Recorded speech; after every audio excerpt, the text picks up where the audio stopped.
దినమున మనం మరిన్ని విషయాలు ఆలోచన చేసి ముగిద్దాం. అనేక విషయాలు ఉన్నాయి.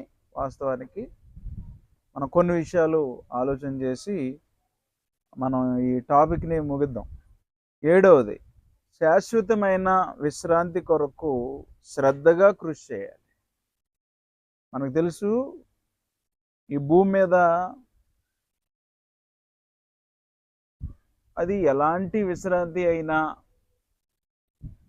కొంతకాలమే. కానీ శాశ్వతంగా విశ్రాంతి పొందడం అనేది ధన్యకరమైన స్థితి. ఒక వ్యక్తి ఆశీర్వదింపబడిన స్థితి. శాశ్వతంగా ఒక వ్యక్తి విశ్రాంతి పొందుకుంటే ధన్యుడవుతాడు. ఆ శాశ్వతమైన విశ్రాంతి కొరకు మన ప్రయాసం ఏంటి? మన కమిట్మెంట్ ఏంటి? ఖచ్చితంగా మనం శాశ్వతమైన విశ్రాంతిలో ప్రవేశించాలి అనే ఆలోచన, ఏమైనా ఒక కమిట్మెంట్, దేనికైనా సరే గుర్తుపెట్టుకోవాలి. ఒక కమిట్మెంట్ తీసుకోకపోతే, ఒక నిబద్ధత కలిగి బ్రతకపోతే ఖచ్చితంగా మనం అది సాధించలేం. భౌతిక సంబంధమైనది కానివ్వండి, లేకపోతే ఆత్మ సంబంధమైనది కానివ్వండి. భౌతిక సంబంధమైనది ఒకవేళ సాధించలేకపోయినా ఇబ్బంది లేదు, కానీ శాశ్వతంగా ఉండబోయేది ఖచ్చితంగా మనం సాధించుకోవాలి. శాశ్వతమైన విశ్రాంతిలో శాశ్వతంగా మనం విశ్రాంతి పొందడానికి కృషి చేయాల్సిన అవసరం ఉంది. శ్రద్ధగా కృషి చేయాలి. లేకపోతే శాశ్వతమైన విశ్రాంతి పొందకుండా పోతాం.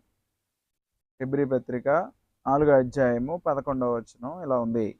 కాబట్టి అవిధేయత వలన వారు పడిపోయినట్లుగా మనలో ఎవడునూ పడిపోకుండా ఆ విశ్రాంతిలో ప్రవేశించుటకు జాగ్రత్త పడదము. అంటే శాశ్వతమైన విశ్రాంతి పొందకుండా చేసేది భూమి మీద అవిధేయత. దేవుడు చెప్పినట్లుగా మనం బ్రతకపోతే మనం అవిధేయులం, దేవునికి లోబడే వాళ్ళం కాదు. శ్రద్ధగా కృషి చేయాలి దానికోసం. మనకు చాలా విషయాలు తెలుసు. ఇశ్రాయేల్ ప్రజలు కానీ, లేదా పాత నిబంధనలో ఉన్నటువంటి వారు, యోధా ప్రజలు,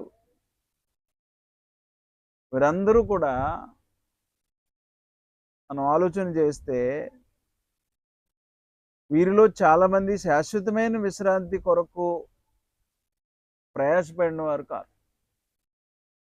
శాశ్వతమైన విశ్రాంతి కొరకు కొద్దిమంది శాశ్వతమైన విశ్రాంతి పొందాలని ఆలోచన చేసినటువంటి 4:1 ఆ శాశ్వతమైన విశ్రాంతి ఇంకా నిలిచి ఉన్నది అని చెప్తూ ఉన్నాడు. ఆయన యొక్క విశ్రాంతిలో ప్రవేశించుదుమను వాగ్దానము ఇంకా నిలిచి ఉండగా, మీలో ఎవడైనను ఒకవేళ ఆ వాగ్దానం పొందకుండా తప్పిపోవునేమో అని భయము కలిగి ఉందము. ఆయన యొక్క విశ్రాంతిలో ప్రవేశించుదుమను వాగ్దానం ఇంకా నిలిచి ఉంది దేవుని పిల్లలకి, ఈనాడు క్రైస్తవులకి. అది నిలిచి ఉన్నప్పుడు ఒకవేళ దాన్ని పొందకుండా పోతామేమో, తప్పిపోతామేమో వాగ్దానం పొందకుండా అనే భయము మనల్ని వెంటాడాల్సిన అవసరం ఉంది. భయం కలిగి ఉండాల్సిన అవసరం ఉంది. దానికోసం భయపడేవాళ్ళు ఎవరు? శాశ్వతమైన దాని గురించి, ఆ విశ్రాంతి కొరకు భయపడేవారు ఎవరు? నిజానికి భౌతిక సంబంధంగా కనబడే దాని గురించి ఎవరైనా భయపడుతున్నారేమో, కానీ శాశ్వతమైన విశ్రాంతి, దానికోసం ప్రయాసపడుతూ, దానికోసం ఒక కమిట్మెంట్ తీసుకుంటూ, ఏమైనా సరే ఎలాంటి పరిస్థితులు ఎదురైనా శాశ్వతమైన విశ్రాంతిని మాత్రం పోగొట్టుకోకూడదు అని ఆలోచన చేసేవాళ్ళం ఎంతమంది? దానికోసం శ్రద్ధగా కృషి చేసేవాళ్ళం ఎంతమంది? ఆలోచన చేయాలి. హెబ్రీ పత్రిక 3:10 ఇశ్రాయేలు ప్రజల గురించి మాట్లాడుతున్నాడు. కావున నేను ఆ తరము వారి వలన విసిగి వీరెల్లప్పుడూ తమ హృదయాలోచనలో తప్పిపోవచ్చున్నారు. నా మార్గములను తెలుసుకొనలేదు గనుక నేను కోపంతో ప్రమాణం చేసినట్టు వారు నా విశ్రాంతిలో ప్రవేశింపరని చెప్పి తిని. దేవుడు ఏం చేశాడంట? కోపముతో ప్రమాణం చేసినట్టు వారు నా విశ్రాంతిలో ప్రవేశించరు. ఎవరు? ఇశ్రాయేలు. దేవుని విశ్రాంతి నిలిచి ఉంది. ఈ భూమి మీద ఉన్నంత వరకు మనకు అవకాశం ఉంది, విశ్రాంతిలో ప్రవేశించడానికి అవకాశం ఉంది. ఇశ్రాయేలీలు ఎల్లప్పుడూ వారు హృదయాలోచనలో తప్పిపోయినటువంటి వారు. చూడండి, ఇంకా 3వ అధ్యాయము 8 నుంచి ఈ మాటలు ఉన్నాయి చూడండి. నేడు మీరు ఆయన శబ్దమును వినిన ఎడల అరణ్యములో శోధన దినమందు కోపము పుట్టించినప్పటి వలె మీ హృదయములను కఠినపరచుకొనకుడి. 40 సంవత్సరములు నా కార్యములను చూచి మీ పితరులు నన్ను పరీక్షించి శోధించిరి. కావున నేను ఆ తరము వారి వలన విసిగి వీరెల్లప్పుడూ తమ హృదయాలోచనలో తప్పిపోవచ్చు. నా మార్గములను తెలుసుకొనలేదు కనుక నేను కోపంతో ప్రమాణం చేసినట్టు వారు నా విశ్రాంతిలో ప్రవేశింపరని చెప్పి తిని అన్నాడు. హృదయములను కఠినపరుచుకున్న పరిస్థితి ఇశ్రాయేలులో కనబడుతోంది. అలాంటి పరిస్థితుల్లో దేవుడు చాలా క్లియర్గా చెప్పేశాడు, ఇలాంటి వాళ్ళ కోసం శాశ్వతమైన విశ్రాంతి కాదు, నా విశ్రాంతిలో వీరు ప్రవేశింపరని చెప్పి తిని. దేవుడు ప్రవేశింపరని చెప్పినప్పుడు ఖచ్చితంగా వాళ్ళు వెళ్ళే అవకాశము లేదు. అందువలన శాశ్వతమైన విశ్రాంతి ఇశ్రాయేలు శోధించి హృదయాలోచనలో తప్పిపోయి హృదయాలని కఠినపరుచుకుని దేవుని యొక్క విశ్రాంతిలో ప్రవేశించలేకపోవడం ఎంత బాధాకరమో ఆలోచన. దానికోసం శ్రద్ధ. ఆనాడు ఇశ్రాయేలు అరణ్యంలో వారు ప్రయాణం చేస్తూ ఉన్నప్పుడు దేవుని వాక్యం మీద శ్రద్ధ లేనటువంటి అవిధేయత చూపించారు. దేవుని మాటని పక్కన పెట్టేసేవారు, పరిస్థితులే చూసేవారు తప్ప దేవుని మాటని తూచా తప్పకుండా పాటిద్దాం అనే ఆలోచన లేనటువంటి వారు. మన శాశ్వతమైన విశ్రాంతి దానికోసం మన ప్రయాస కాకపోతే నిజానికి క్రైస్తవ్యం వృధా. దానికోసం మన కమిట్మెంట్ ఏమై ఉంది? శాశ్వతమైన విశ్రాంతి. ఆ విశ్రాంతి ఎలాంటిదో మనకు తెలుసు, మనం మాట్లాడుకున్నాం చాలాసార్లు. అది భాగ్యం నిజానికి. దానికోసం కృషి ఏముంటుంది? శ్రద్ధగా కృషి చేసేది ఏముంటుంది దాని గురించి? భౌతిక సంబంధమైన దానికోసం అయితే ఎంతో శ్రద్ధ, అవునా కదా? ఎంతో శ్రద్ధ చూపిస్తాం. మరి శాశ్వతమైన దానికోసం ఎంత ప్రయాసం ఉంటుంది నిజానికి. హెబ్రీ పత్రిక 6వ అధ్యాయము 11వ వచనం. మీరు మందులు కాక విశ్వాసము చేతను ఓర్పు చేతను వాగ్దానములను స్వతంత్రించుకుని వారిని పోలి నడుచుకున్నట్లుగా మీలో ప్రతివాడును మీ నిరీక్షణ పరిపూర్ణమగు నిమిత్తము మీరు ఇదివరకు కనబరిచిన ఆసక్తిని తుదమట్టుకు కనబరచవలనని అపేక్షించుచున్నాను. ఆసక్తి ఎంతవరకు ఉండాలి? తుదమట్టుకు, చివరి వరకు. శాశ్వతమైన దానికోసం మరింత ప్రయాస మనందరం కలిగి ఉండాలి. 11వ అధ్యాయం హెబ్రీ పత్రిక 11వ అధ్యాయము 26వ వచనంలో 24, 26 కలిపి ఉంటాయి. మోషే పెద్దవాడైనప్పుడు విశ్వాసమును బట్టి ఐగుప్తు ధనము కంటే క్రీస్తు విషయమైన నింద గొప్ప భాగ్యమని ఎంచుకొని అల్పకాలము పాపభోగము అనుభవించుట కంటే దేవుని ప్రజలతో శ్రమ అనుభవించుట మేలని యోచించి ఫరో కుమార్తె యొక్క కుమారుడని అనిపించుకొనుటకు ఒప్పుకొనలేదు. ఎలయనగా అతడు ప్రతిఫలముగా కలగబో బహుమానమందు దృష్టి ఉంచెను. ఏంటి బహుమానం? ఏంటి? శాశ్వతమైన విశ్రాంతి పొందుకుంటా. దానికోసం ప్రయాస. స్వల్పకాలం పాపభోగం అనుభవించట కంటే ఐగుప్తు దేశంలో ఉండి ఆ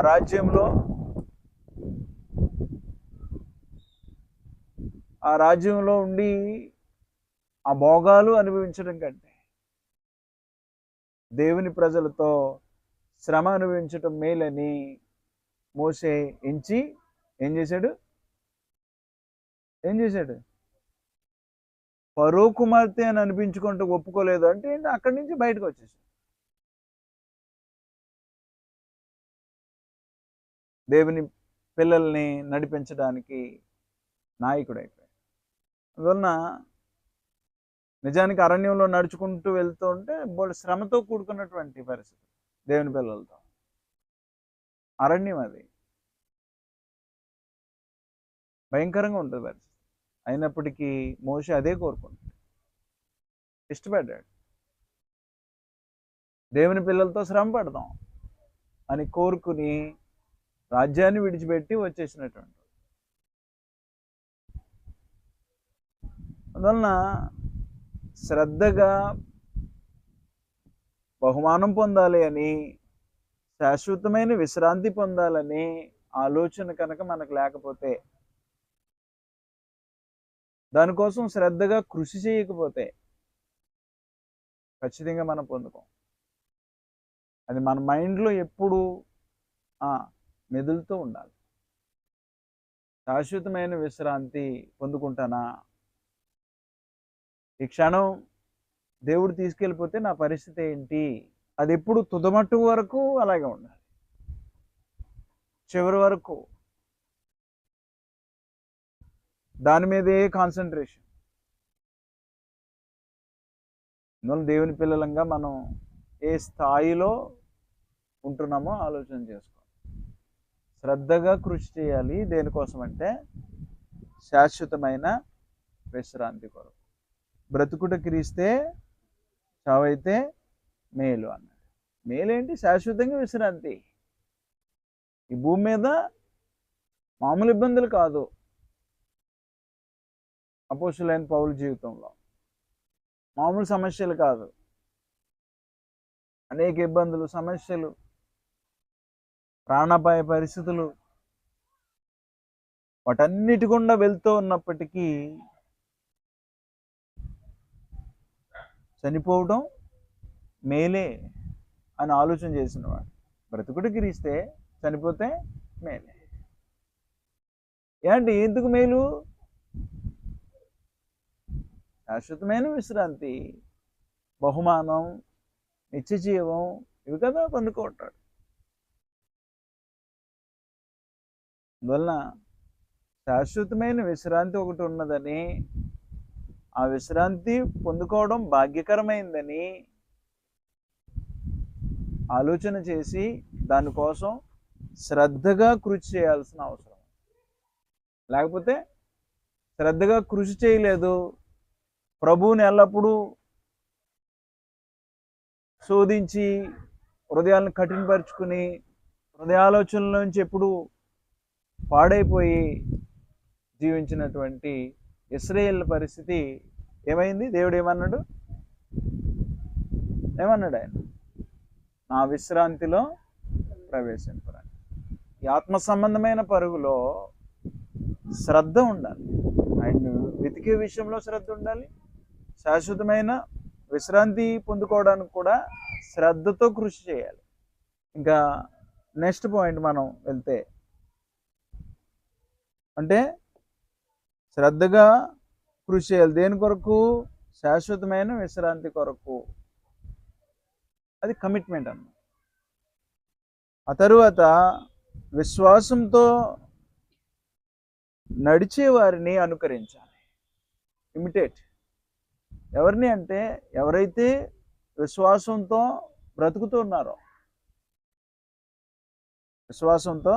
బ్రతుకుతున్నారో వారిని మనం అనుకరించాల్సిన అవసరం ఉంది. హెబ్రీ పత్రిక 6వ అధ్యాయము 11, 12 ఉంటాయి. మీరు మందులు కాక విశ్వాసము చేతను ఓర్పు చేతను వాగ్దానములను స్వతంత్రించుకుని వారిని పోలి నడుచుకున్నట్లుగా మీలో ప్రతివాడును మీ నిరీక్షణ పరిపూర్ణమగు నిమిత్తము మీరిది వరకు కనుపరిచిన ఆసక్తిని తుదుమట్టుకు కనపరచవలనని అపేక్షించుచున్నాం అన్నాడు. అంటే ఎవరిని చూస్తున్నాం ఈనాడు క్రైస్తవ జీవితంలో? ఎవరిని అనుకరించాలని చూస్తూ ఉన్నాం? ఎలాంటి విషయాలను మనం అనుకరించాలి? ఎలాంటి వారిని మనం ఫాలో అవ్వాలి? ఈనాడు మనం చూస్తే ఏది కొత్తగా భౌతిక సంబంధమైనవి ఏమన్నా మార్పు చెందుతున్నాయి అనుకోండి, కొత్త డ్రెస్ కానీ, కొత్త స్టైల్ కానీ, లేకపోతే కొత్త మోడల్ కానీ, ఏదైనా భౌతిక సంబంధంగా అప్డేట్ అయ్యేవి, వాటిని అనుకరించడానికి మనుషులు ప్రయాసపడతారు. అవి దేని మీద ఎంతకాలం పనిచేస్తాయంటే ఈ భూమి మీద బ్రతుకు కోసం. న్యూ ట్రెండ్ అని మాట్లాడేవారు. కొత్తగా వచ్చిన విధానాలు కానీ పద్ధతులు కానీ భౌతిక సంబంధంగా ఉన్నటువంటి పరిస్థితుల్ని మనుషులు అనుకరిస్తూ వెళ్ళిపోతూ ఉంటారు. దానికోసం ప్రయాసపడుతూ ఉంటారు. వాస్తవానికి ఏదైనా ట్రెండ్ వచ్చిందంటే, నిజానికి కటింగ్లు మీరు చూసారు కదా, ఒకడు వేయించుకుంటే కటింగ్ ఏమవుతుంది, ఆ స్టైల్లో కటింగ్ వేయించుకోవాలని అనుకరించే వాళ్ళు చాలామంది. మాట్లాడే విధానంలో కానీ ఇలా ప్రతి విషయంలో ఆడవాళ్ళంటే మీకు చెప్పక్కర్లా. ఎవరైనా చీర కొత్తది ట్రెండ్ ఏదైనా కొత్త న్యూ మోడల్ ఏమైనా కట్టుకున్నారంటే ఇంకా మిగతా ఆడవాళ్ళందరూ సహజంగా అవునా అది కట్టుకోవాలనే ఆలోచన, వాటిని అనుకరించాలని అనుకుంటారు. అలా ఇలా డ్రెస్సింగ్ బాగుంది అని అలాగే డ్రెస్సింగ్ కావాలని కోరుకునేవాడు. కానీ ఇక్కడ మనం ఏం చూడాలంటే మన ఆత్మ అయినటువంటి మనల్ని మనం కాపాడుకోవాలంటే ఎవరిని అనుకరించాలి? ఎలాంటి వారిని అనుకరించాలి? వాగ్దానములను స్వతంత్రించుకుని వారిని పోలి నడుచుకున్నట్లుగా. అందువల్ల నువ్వు పరలోకాన్ని పొందుకోవాలి అంటే, శాశ్వతమైన లోకానికి నువ్వు వెళ్ళాలి అంటే, ఈ భూమి మీద ఉండగానే నువ్వెవరిని అనుకరించాలి? విశ్వాసంతో ఎవరైతే బ్రతుకుతూ ఉన్నారో, మంచి వ్యక్తులుగా యేసుక్రీస్తుని సేవిస్తూ దేవుని యందు విశ్వాసం కలిగి ఆయన చెప్పినట్లుగానే ఎవరైతే బ్రతుకుతూ ఉన్నారో అలాంటి వారిని మనం ఫాలో చేయడానికి ప్రయాసపడాలి. చాలా ప్రాముఖ్యమైనది. కానీ దేవుని వాక్యం ప్రకారం బ్రతుకుతున్న వాళ్ళని ఎవరు చూస్తున్నారు? నిజానికి ఈ సహోదరుడు దేవుని వాక్యానుసారంగా బ్రతుకుతూ ఉన్నాడు, లేకపోతే ఈ సహోదరుల్లో దేవుడు చెప్పినటువంటి లక్షణాలన్నీ ఉన్నాయి, ఆయన బ్రతుకుతున్నట్లుగా మనం బ్రతుకుదాం అని ఆలోచన చేసేవాళ్ళు ఎంతమంది? అందువలన మనకి విశ్వాస వీరుల లిస్ట్ ఇచ్చాడు. దానికన్నా ముందుగా యాకోబు పత్రిక 5వ అధ్యాయము 10, 11 వచనం. నా సహోదరులారా, ప్రభు నామమును బోధించిన ప్రవక్తలను శ్రమానుభవమునకును ఓపికకును మాదిరిగా పెట్టుకోండి. ఎవరిని చూడాలి? శ్రమలు వస్తూ ఉన్నాయి, ఇబ్బందులు వస్తూ ఉన్నాయి. ఈ భూమి మీద ఉండగా శ్రమానుభవ జీవితం గుండా మనం వెళ్ళే అవకాశం ఉంది. అయితే మనం ఎవరిని చూడాలి? నా సహోదరులారా, ప్రభు నామమును బోధించిన ప్రవక్తలను శ్రమానుభవమునకు ఓపికకును మాదిరిగా పెట్టుకోండి. ఎవరిని మాదిరిగా పెట్టుకోవాలి? ఎవరైతే శ్రమానుభవమునకు ఓపికగా విశ్వాస జీవితాన్ని గడిపారో అలాంటి వారిని మాదిరిగా పెట్టుకోండి, వారిని అనుకరించాలి. 11 సహించిన వారిని ధన్యులు అనుకొనుచున్నాము కదా. మీరు యోబు యొక్క సహనమును గూర్చి వింటిరి. ఆయన ఎంతో జాలియు కనికరము గలవాడని మీరు తెలుసుకొని ఉన్నారు.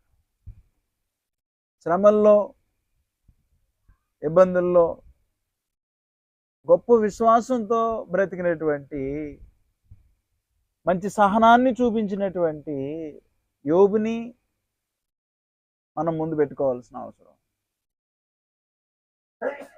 అంటే మనం చూడాల్సింది విశ్వాస వీరుల్ని మన జీవితంలో చూడాల్సిన అవసరం. ఈ విశ్వాస వీరుల లిస్ట్ ఉంది హెబ్రీ పత్రిక 11వ అధ్యాయంలో. విశ్వాసంలో ఉన్నతంగా వారు బ్రతికినటువంటి వారిని మనం అనుకరించాల్సిన అవసరం ఉంది. విశ్వాస వీరులు వాళ్ళు ఎలాగూ తమ విశ్వాస జీవితాన్ని గడిపి ఈ భూమి మీద జీవితాన్ని ముగించారు, అది చూడాల్సిన అవసరం ఉంది.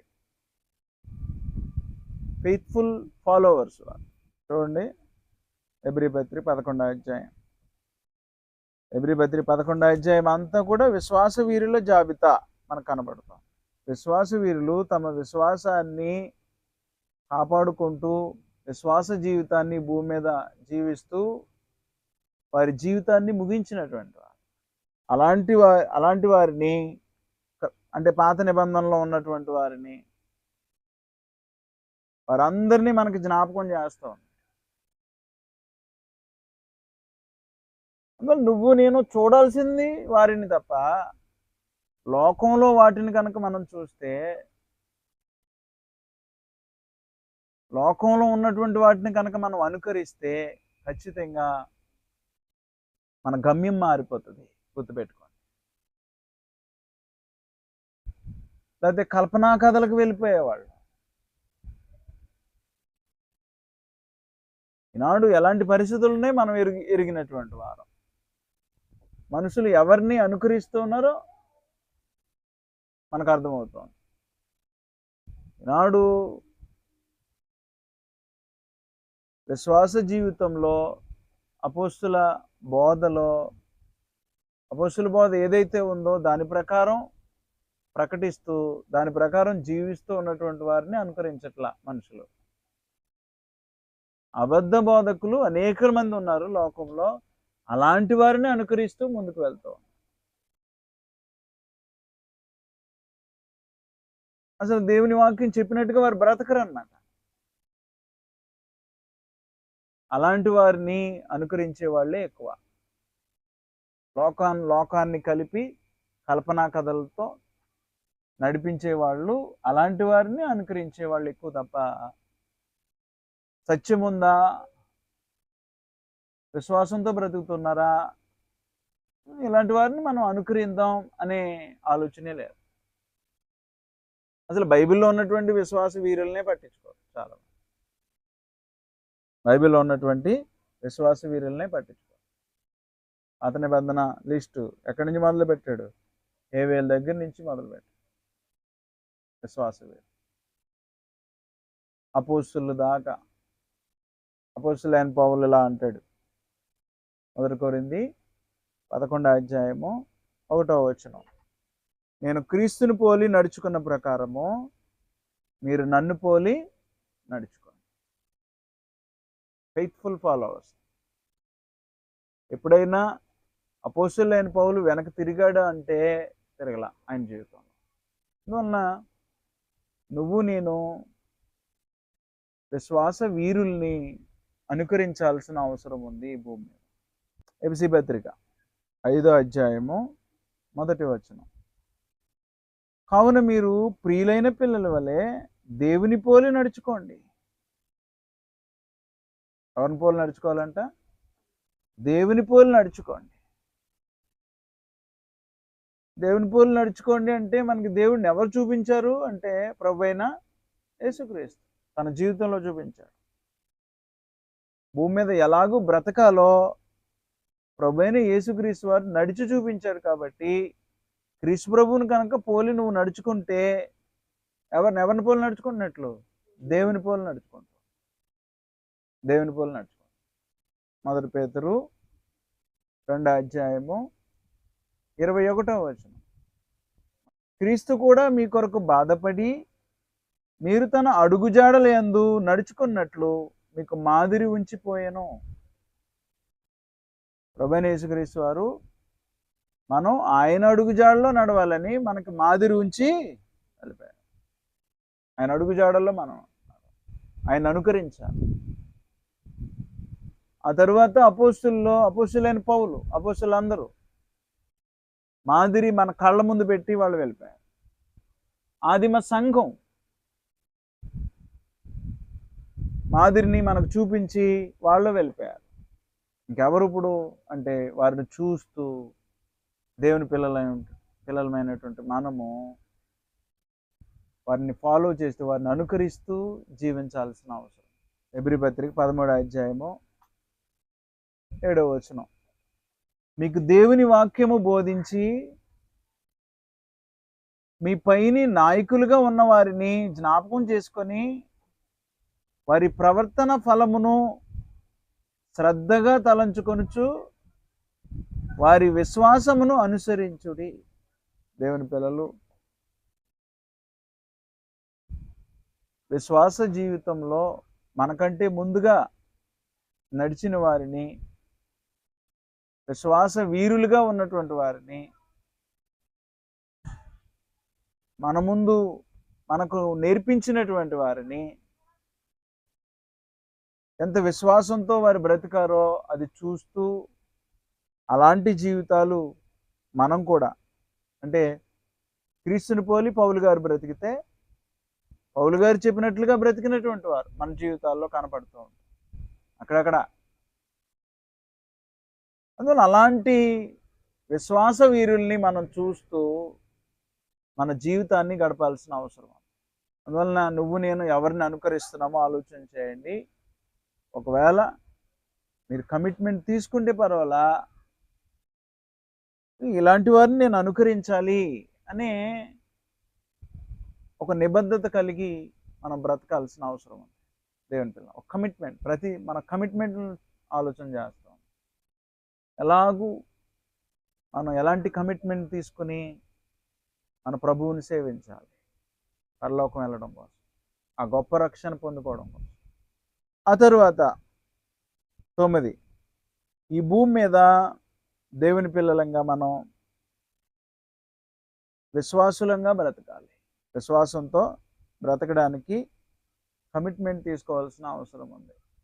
మనం విశ్వాసంతో బ్రతకడానికి కమిట్మెంట్ తీసుకున్నామా? అలాంటి విశ్వాస వీరిని అనుకరిస్తూ ఉన్నాం. ఒక కమిట్మెంట్ తీసుకోవాలి. మన జీవితం అలా కనపడాలి విశ్వాసుల్లాగా.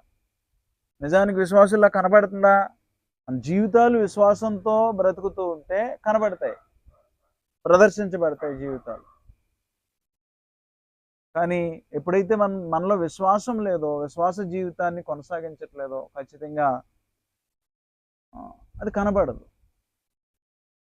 ఇది ఎవరిలో కనబడుతుంది అంటే ఒక నిబద్ధత, నేను ఇలాగ బ్రతకాలి అని తీర్మానం చేసుకున్న వారిలోనే కనబడుతుంది. అలాంటి వారికి గొప్ప రక్షణ.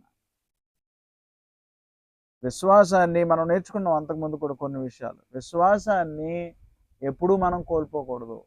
విశ్వాసాన్ని మనం ఎప్పుడూ కోల్పోకూడదు. చూడండి, హెబ్రీ పత్రిక 10:39 నుంచి, అయితే మనము నశించుటకు వెనుక తీయవారము కాము గాని ఆత్మను రక్షించుకొనుటకు విశ్వాసం కలిగిన వారమై ఉన్నాము. ఆత్మను రక్షించుకొనుటకు అంటే గొప్ప రక్షణ మనం పొందుకోవడానికి ఎలా ఉన్నామంట? విశ్వాసము గలవారమై ఉన్నాము.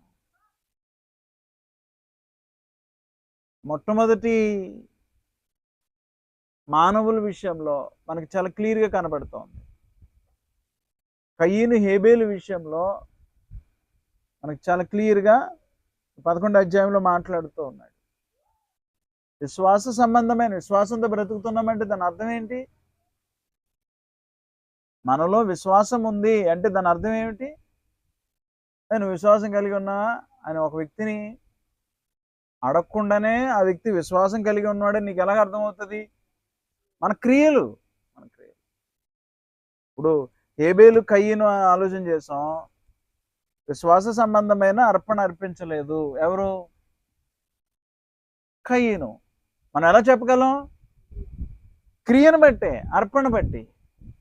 అందువల్ల గుర్తుపెట్టుకోండి, మనకు విశ్వాసం ఉన్నదా లేదా మన క్రియల్లో కనబడాలి.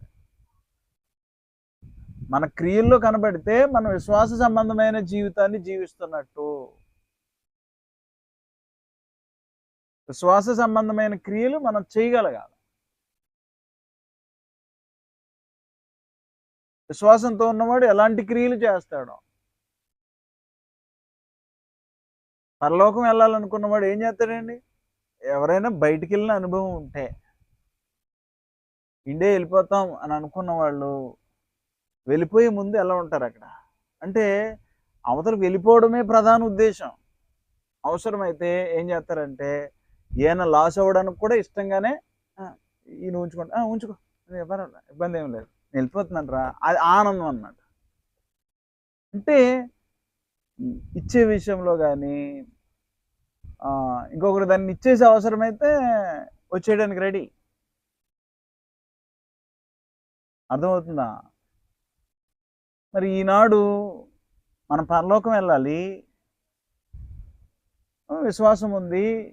ఆ విశ్వాసానికి క్రియలేంటి భూమి మీద?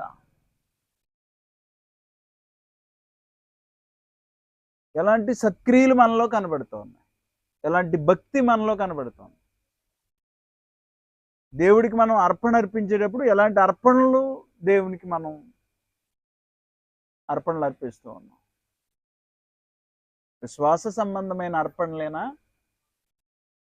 మన జీవితంలో? అందువలన మనం ఆత్మలో ఆత్మను రక్షించుకోవడానికి విశ్వాసం కలిగిన వారమై ఉన్నాం. విశ్వాసం కలిగిన వారమై ఉన్నాము అంటే దాంట్లో కనబడాల్సింది క్రియ. క్రియలు లేకుండా విశ్వాసము మృతమే. ఎందుకు పనికిరదా? విశ్వాసం ఉంది, దెయ్యాలు విశ్వాసం లాంటిది కాకుండా ఉండాలి. దెయ్యాలు కూడా విశ్వాసం ఉంది, ఉపయోగం ఏంటి? దేవుడు చెప్పిన క్రియలు చేస్తారా అంటే చేయరు.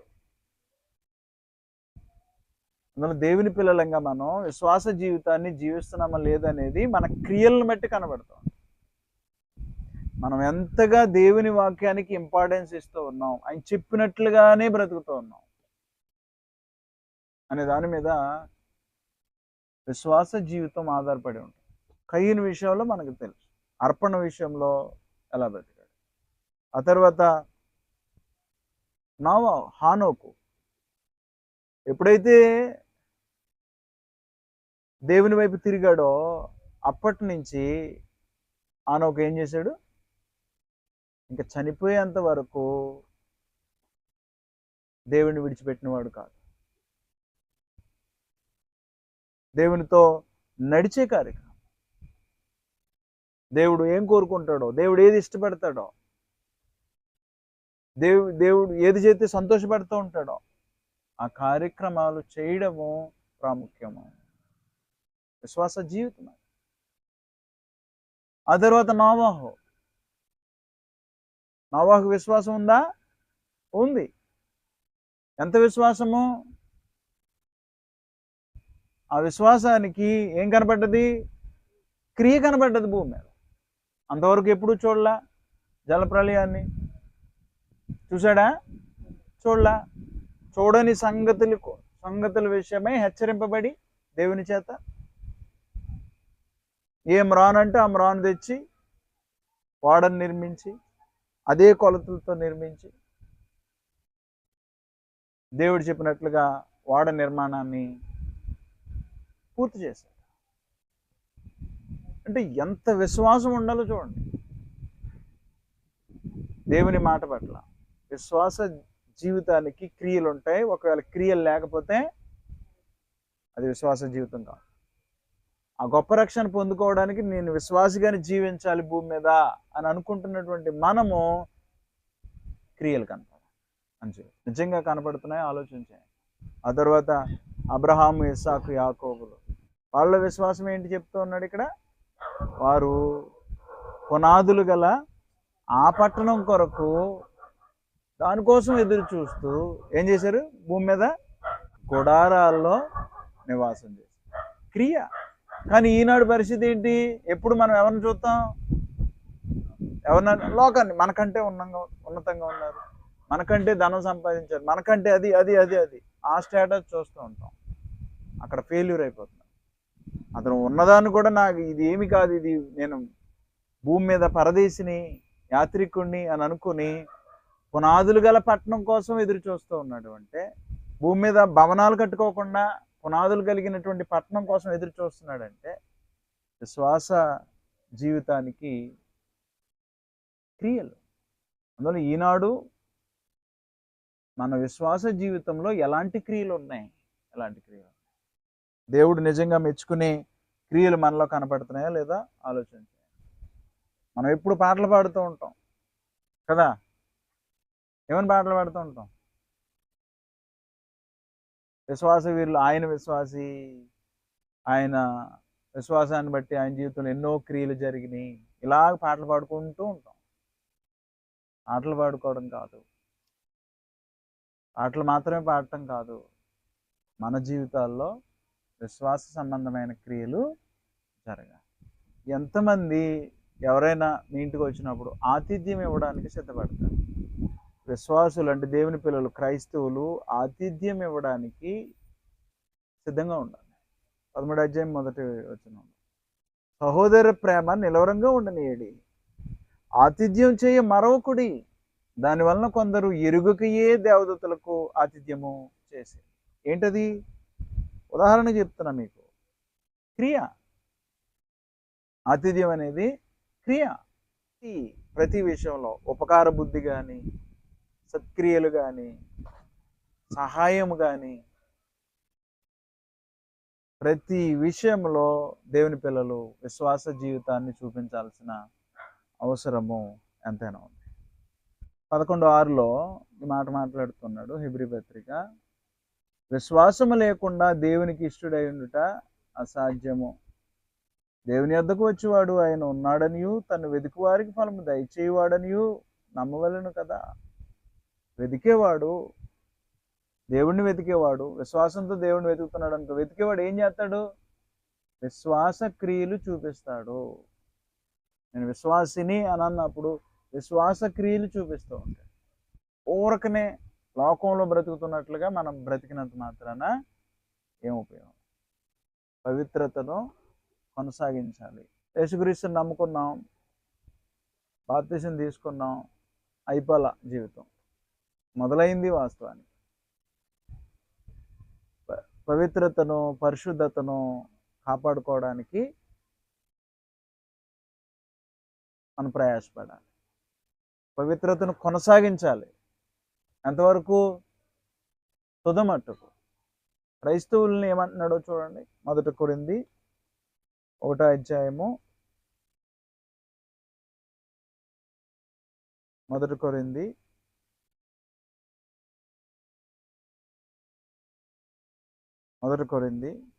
1వ అధ్యాయం 2వ వచనంలో, కొరింథీలోనున్న దేవుని సంఘమునకు అనగా క్రీస్తు యేసునందు పరిశుద్ధపరచబడిన వారై పరిశుద్ధులుగా ఉండుటకు పిలువబడిన వారికిని మనకును ప్రభువుగా ఉన్న మన ప్రభువైన యేసుక్రీస్తు నామమున ప్రతి స్థలంలో ప్రార్థించు వారందరికీ శుభమని చెప్పి వ్రాయినది. ఏంటంటే క్రీస్తు యేసునందు పరిశుద్ధపరచబడిన వారై పరిశుద్ధులుగా ఉండుటకు పిలువబడిన. ఎప్పటి వరకు ఉండాలి పరిశుద్ధులుగా? మన కథ భూమి మీద ముగించేంత వరకు ఉండాలి. మొదట్లో దేవుడు చెప్పినట్లుగా బ్రతికేసి చివరి స్థాయిలో ఆరంభ శూరత్వం, అంత్య అంటే చివరిలో పతనం. ఆరంభ శూరత్వం స్టార్టింగ్లోనేమో నేను అది చేస్తాను ఇది చేస్తానని పౌరుషంతో నిలబడి, చివరిలో చాలామంది అలా కనబడతారు. స్టార్టింగ్లో ఏమైనా సరే దేవుడి కోసం బ్రతుకుదాం అని మనకి ఎంతో ఉల్లాసాన్ని లేకపోతే ఇలా బ్రతకాలి అన్నట్టుగా కొన్నాళ్ళుగా బ్రతుకుతూ ఉంటారు చాలామంది. అంత్య పతనం అంటే చివరి స్థాయి, చివరికి వెళ్ళే కొలది ఇంకా చనిపోతాడు రా అన్నప్పటికీ మొత్తం దేవుడిని విడిచిపెట్టేసి లోకంలో కలిసిపోయిన వాళ్ళు అనేక. అలాంటి జీవితాలు కనబడవు. ఆరంభ శూరత్వమును అంత్య పతనం కనబడవు. అలాంటివి కాదు కనబడవు. పవిత్రతను, పరిశుద్ధతను అంతము వరకు కొనసాగించాలి. చనిపోయేంత వరకు మనం కొనసాగించాల్సిందే. అది దేవుడు మనం కోరుకుంటున్నాడు. దానికోసం ఏమైనా కమిట్మెంట్ తీసుకుంటున్నామా?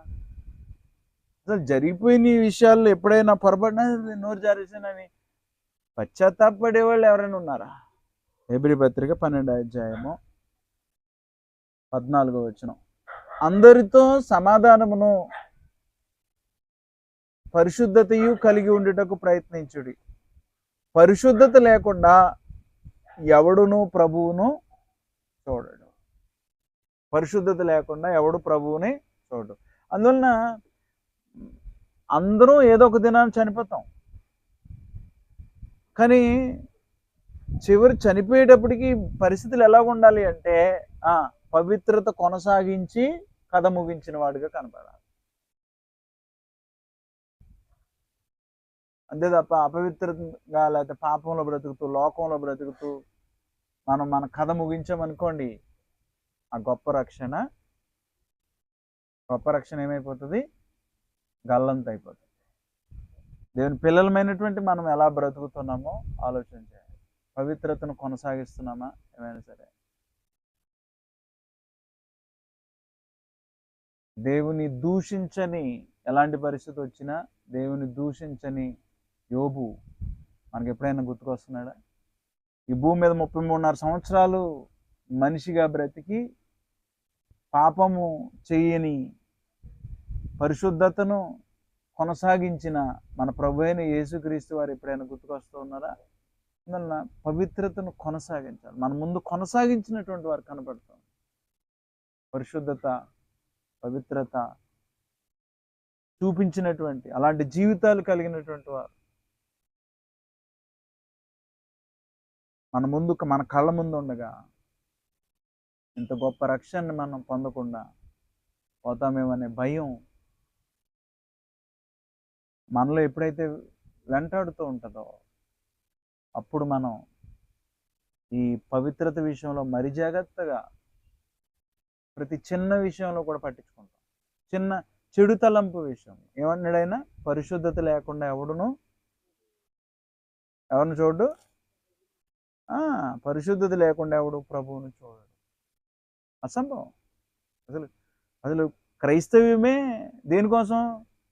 పరిశుద్ధత కోసం. లోకంలో బ్రతికేవాడు పరిశుద్ధుడిగా బ్రతకలేడు. క్రీస్తునందు, క్రీస్తు రక్తం వలన పరిశుద్ధుడిగా తీర్చబడి పరిశుద్ధుడిగా ఉండడానికి పిలువబడినాడు. అది లైఫ్ లాంగ్ జరగాలి. దానికోసం మన ప్రయత్నం ఏమైనా ఉందో ఆలోచించాలి. రైతు విషయాలను మనం గమనించాలి. ఆ తరువాత భూమి మీద తృప్తి కలిగి బ్రతకడం. ఎందుకు తృప్తి ఉండాలి? భూమి మీద ఏదైనా ఒకటి సాధించిన తర్వాత 1,00,000 రూపాయలు సంపాదించామనుకోండి, తర్వాత ఏమనిపిస్తుంది అండి? ఇంకా సంపాదిద్దాం. మీకు అర్థమవుతుందా? 1 కోటి రూపాయలు సంపాదించామనుకోండి, ఇంకో 1 కోటి సంపాదిద్దాం. తృప్తి లేదు మానవుడికి. ఎవరికి? అంబానీకి తృప్తి లేదు అండి. ఇంకెవరికి? సంపన్నుడు అనుకున్న వాడికి ఎవరికి తృప్తి లేదు. సంపాదించాలి. తృప్తి లేదు జీవితాల్లో. కానీ మనం ఏం చేయాలి? దేవుని పిల్లలు అంటే మనకి దేవుడు అనుగ్రహిస్తున్న దాన్ని బట్టి తృప్తి కలిగి జీవితాన్ని జీవించాలి. మన అవసరాలు తీర్చబడుతూ ఉన్నాయి. ఏం కావాలి ఇంకా? మన సంపాదన కానీ, మన ఉద్యోగం కానీ, మన పని కానీ దేనికోసం అండి? మన అవసరం. చూడండి, అంత ఎవడైనా సంపాదించేది దేనికోసం? భోజనం కోసమే, అవసరం కోసమే. మన అవసరం అది. భోజనం, పానము అది మన అవసరం. ఖచ్చితంగా తీర్చబడాలి. దాంతో ఏం తృప్తి ఉంటుందా మనిషికి? అది శుభ్రంగా ఉన్నవాడేమో లగ్జరీ కోసం ఎదురు చూస్తూ ఉంటాడు. మనిషికి తృప్తి లేదు. ఏదో ఏదో ఏదో ఏదో ఒకటి సాధించాలి అని లోక సంబంధమైన వాటి మీదే మనసు తప్ప, ఈ తృప్తిగా ఉండేవాడు ఏం చేస్తాడంటే, తృప్తి ఉన్నవాడు లోకం మీదకి ఆశ వెళ్తుందా? వెళ్ళదు. దేవుని మీద మనసు పెడతా ఉంటాడు ఎక్కువగా. సత్క్రియల మీద మనసు పెడతా ఉంటాడు. అందులో తృప్తి కలిగినటువంటి జీవితాలు మనందరికీ అవసరమే. తృప్తి లేకపోతే ద్రోహ కార్యాలు చేసే అవకాశం ఉంది మనిషి. తృప్తి కలిగి బ్రతకడం చాలా ప్రాముఖ్యం. చూడండి, హెబ్రీ పత్రిక 13వ అధ్యాయం 5వ వచనం. 13:5. ధన అపేక్ష లేని వారై మీకు కలిగిన వాటితో తృప్తి పొంది ఉండుడి. తిమోతికి ఇలా చెప్తున్నాడు. ఒకసారి చూడండి, 6వ అధ్యాయం 6వ వచనం. తిమోతి మొదటి పత్రిక 6వ అధ్యాయం 6వ వచనం. సంతుష్టి సహితమైన దైవభక్తి గొప్ప లాభసాధనమై ఉన్నది.